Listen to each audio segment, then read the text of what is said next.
I want to talk about which software is the best. There isn't one. There isn't one that's any better than the other one as far as 3D apps go. Um, there's a lot of great things about some of them. Blender has an amazing community, tons of learning resources. Maya, for what it's worth, is still sort of the industry standard, even though I'll talk a little bit about why I don't think that matters so much anymore. Cinema 4D is great for motion graphics. Houdini is great for VFX, but they all have like their negative things too, right? But at the end of the day, which one is better or worse, it doesn't matter. You should try to learn all of them. 20 years ago when I first started learning 3D, to learn a new software was quite the undertaking. There was no YouTube. And even when there was YouTube, it was difficult to find resources to actually learn how to do different things. Usually it was either reading the software documentation, so going to Maya's website or another software's website and actually physically reading the documentation, or buying a book that was like this thick and reading the entire book to learn that software. It was very difficult, even like 15 years ago, to learn a new software because YouTube and the learning resources that are available now just wasn't available back then. Now there's so many great learning resources out there for all the 3D apps. There's no reason that you shouldn't just try to learn all of them.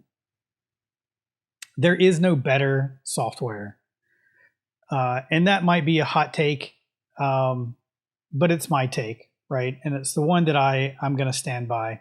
Now, there's other conversations to have, like which software should I use for this specific thing, right? And you can do the research on the softwares or the 3D apps and know that Maya is better for animation. And like I said, Cinema 4D is better for motion graphics. And you can make those choices based off of like what that particular 3D app is better at.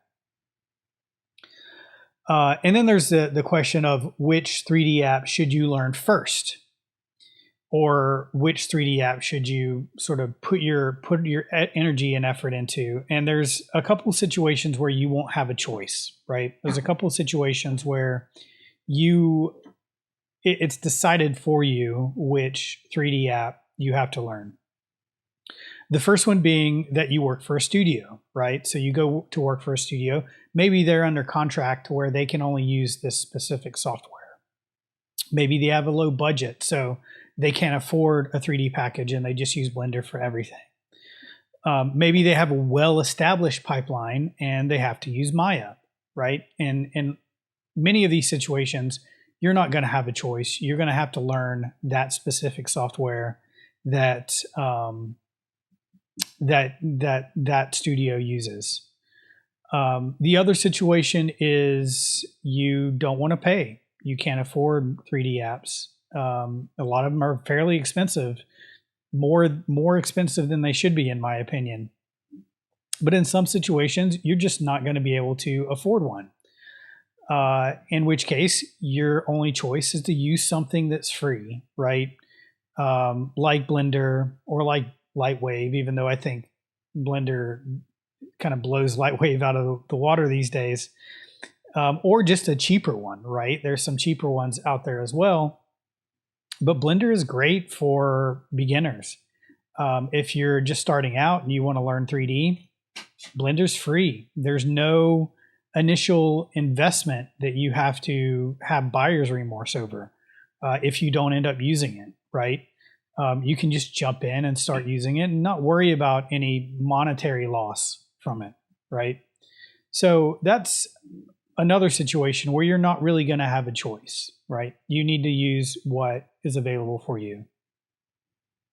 The third situation where you're not really going to have a choice is a little bit more controversial, especially if you're a student. I am a professor. This is what I do for a living. I teach 3D modeling and animation and all that good stuff for a living. So maybe I'm a little bit biased here. But one of the other situations where you're not going to have a choice is if you're a student. Now, the reason for that is you need to learn, you need to be willing to learn and willing to accept using the software or 3D app that your instructor knows the best. That's going to make them the most effective teacher. And that's going to allow them to help you the most, is if you sort of learn this instrument that they're teaching you to learn. You wouldn't go to a piano instructor and say, I know you teach piano, but can you teach me to play guitar? Right? You wouldn't do that. That's ridiculous.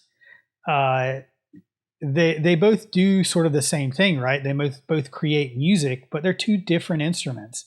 And it's unfair to ask a piano instructor to teach you how to play guitar. I also think it's unfair for your instructor who knows Maya really well, who's been using Maya for 20 years, knows it better than any other software. It's a little unfair to go and ask them, well, can I use a different software? And in some cases, your professor may be completely okay with that. In many cases, your professor may know more than one of those, may know both of them pretty well.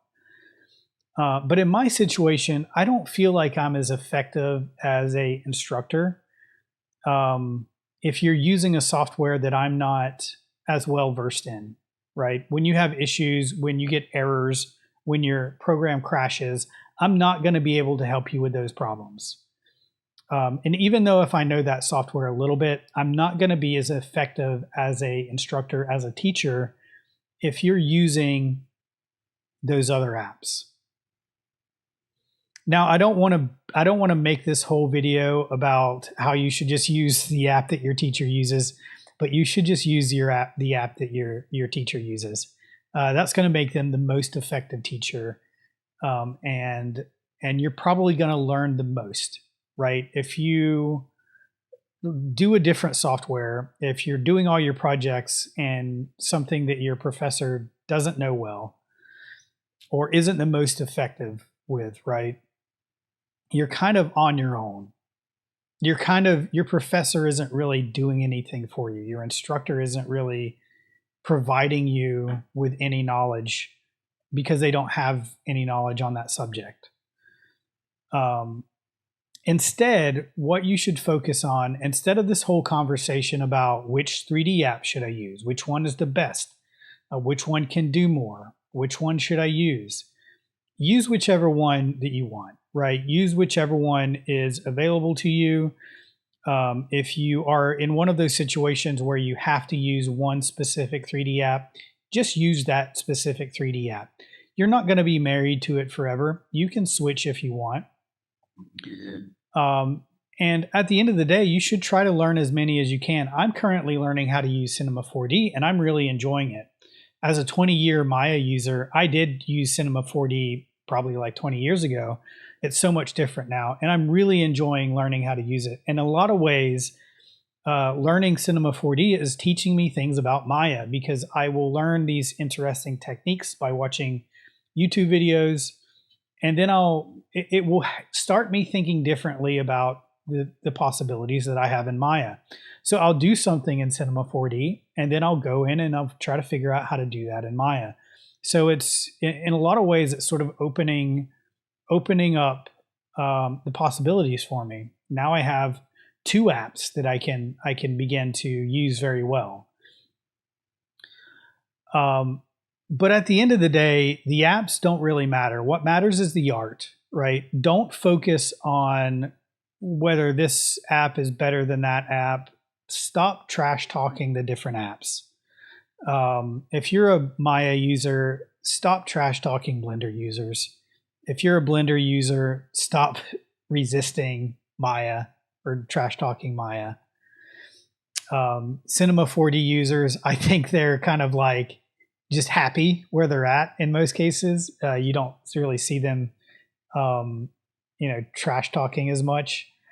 But same with like Houdini. Houdini's another great software that you can use. It's got a huge learning curve, but it's fantastic and it can do so much stuff. And just seeing how they are adding new features and stuff constantly is really sort of inspiring. But it doesn't really matter. What matters is you being a good artist, right? Focus on the art. Focus on 3D modeling skills like topology and edge flow. Focus on lighting, 3-point lighting, or just getting interesting lighting in your scenes. Focus on camera shots, cinematography, photography, right? If you're a 3D artist, being a photographer is an amazing secondary hobby to have. It will teach you a lot about framing your shots and things like that. Focus on, if you're an animator, focus on secondary, tertiary animations. Focus on getting your animations down really nice. Focus on the art. And when you focus on the art and when you make it all about the art and you become a better artist, jumping from one 3D app to another is, if anything, it's a lot of fun because you start to learn your art, your craft in a different way. Like I said, I'm learning a lot about Maya from learning Cinema 4D. If you're a sculptor, you may have an interest in learning how to paint, right? Both of them are art. But it gives you an opportunity to learn new skills. And yeah, so try not to focus so much on which 3D app to use. Now, I know a lot of people probably clicked on this video expecting to get an answer of use this app. This is not the video that you're looking for, because I think that you should just learn the one that you have the easiest access to, that's going to serve you the best at the moment. Once you become a better 3D artist, then you can sort of pick and choose. Just decide on a 3D app and learn it. Whether it's better or worse than the next 3D app, that doesn't matter so much, especially at the beginning, especially when you're just starting to learn. Just focus on the actual concepts. So yeah, I think it's an important conversation to have. And a lot of people are curious about this topic when they first come into 3D design and 3D art, right? Which 3D app should I use? And yeah, just use the one that you want to use. Use the one that is best suited for you at the moment. You can switch, and don't be such a snob about the software that you use. I think that's it. I hope you guys enjoyed this video. A little bit different than the videos that I usually make. More of a conversational piece here. Let me know if you agree. Let me know if you don't agree. Let me know your thoughts on the subject. I think it's interesting that there's still sort of like this big animosity between the different app loyalists, and they tend to sort of poke fun at each other. And sometimes it's all unfair and good fun, right? I'm not saying don't have fun with it. But try not to be closed-minded about it. Be a little bit more open-minded. All the 3D apps do things in a unique way that is beneficial in some way. So in a nutshell, learn them all, or just learn one, right? It doesn't matter. Be an artist, not a 3D app expert. Just be an artist. Focus on the art. That's what I say. Until next time, I'll see you guys later. I hope you enjoyed this video again, and just keep making some cool art.